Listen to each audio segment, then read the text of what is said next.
So actually, tell me, what do you think about that idea of instituting capital punishment for drug dealers? It is. I'm surprised and not surprised at the same time. I guess I'm not surprised because this is a terrible idea, and a lot of terrible ideas have been happening lately.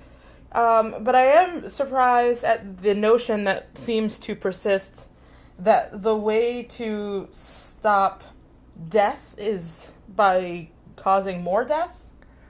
Yeah, that's it follows. I would call it a pub logic or bar logic. You know that in Czech Republic, where I am from, you'll have all these wise men sitting in pubs over their beer and spinning the politics and philosophy, and very often it's just empty talk, and generally what we these days hear from White House, and that's so discouraging and everything. It is a vulgar way of thinking about things, and you nail that by saying stopping death by causing more death. And it also doesn't give credit to what the actual problem is.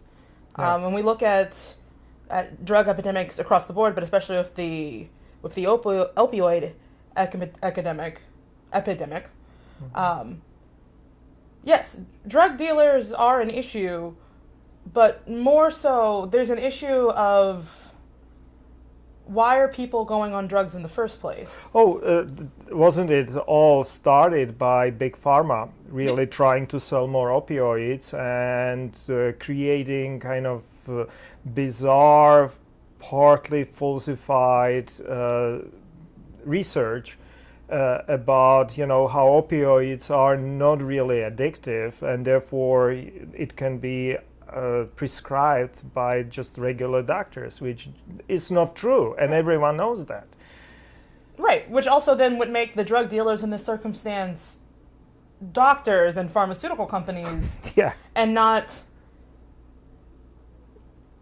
to make too many assumptions about what I think is happening here. But I think a lot of times when the administration, or just when the population in general thinks of drug dealers, they think of very shady characters on the streets.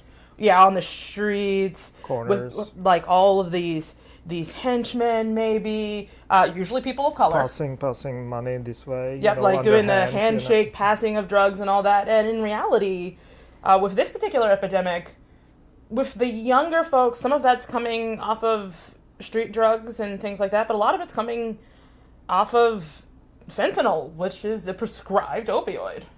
And pretty powerful, actually, causing so many deaths. And because they are cutting it or trying to put this very, very powerful opioid into those powders, which make it so extremely dangerous. But I think that all those, even oral prescriptions and all of that is where it really started. And and I have seen it, and people might not realize, but actually middle-aged and older people are, I would say, very often a danger group rather than younger people. I remember reading that there's sort of a twofold epidemic going on. One with millennials and under, who tend to, like I was saying before, they tend to go more for the street drugs, experimenting, things like that. And then the older folks, and the generations above that, are the ones who are getting hooked off of their own prescriptions and their own diagnoses and things like that, where they take drugs that are just so addictive and powerful that they sort of get trapped.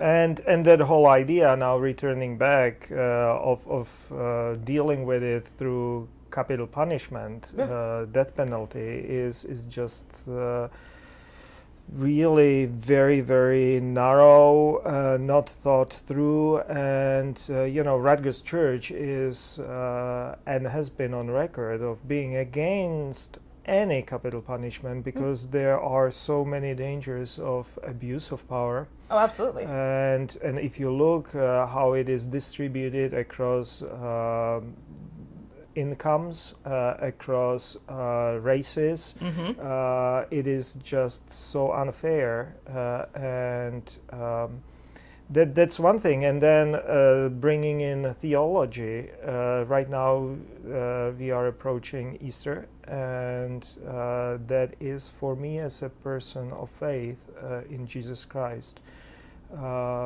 clear statement against any use of capital punishment, because that can be equivalent to judicial murder. Yeah, I mean, he was killed with capital punishment. Yes, yeah.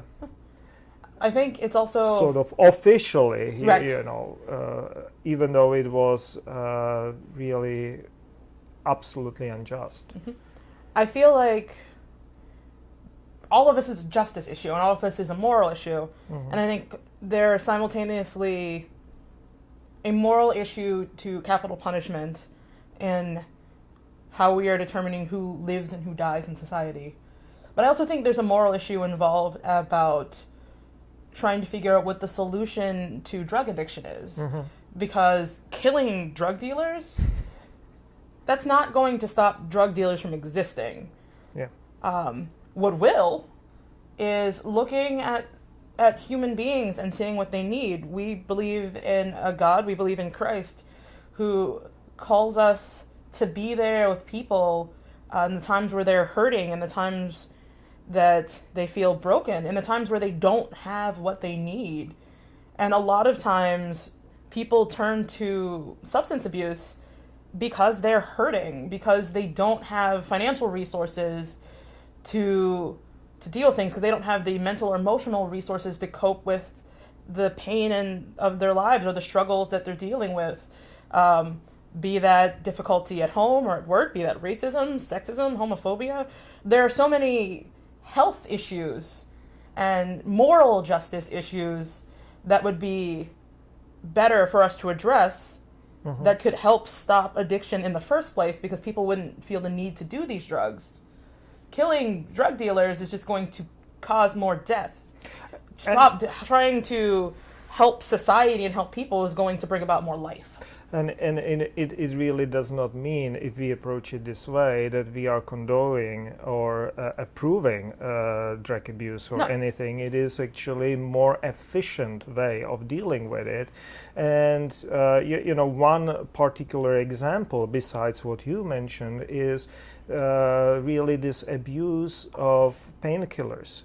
What does it say about our society if we have this great need for painkillers? What is it because people need to work 2 to 3 jobs? Is it because they simply cannot skip one day to take it easier or stay at home to get a little better? They take painkiller in order to continue working. But that is actually causing that medical underlying problem even worse when you think about it, because pain, to some degree, as much as we try to avoid it, is somehow a part of, I would call it, good God's creation. At least many of the pains are there because they are sending warnings. Something is wrong. Yeah. Take care of it. But taking care of it by simply numbing that pain is wrong. That's the difference between numbing and healing. Yeah, it's the treating symptoms rather than treating the causes. Exactly. And so we think that really aiming at where that pain is coming from, be it psychological, be it bodily pain, is more important than just going on the surface, numbing the pain, and dealing with those who are caught in it in this unthinkable and stupid way. Yes, I agree.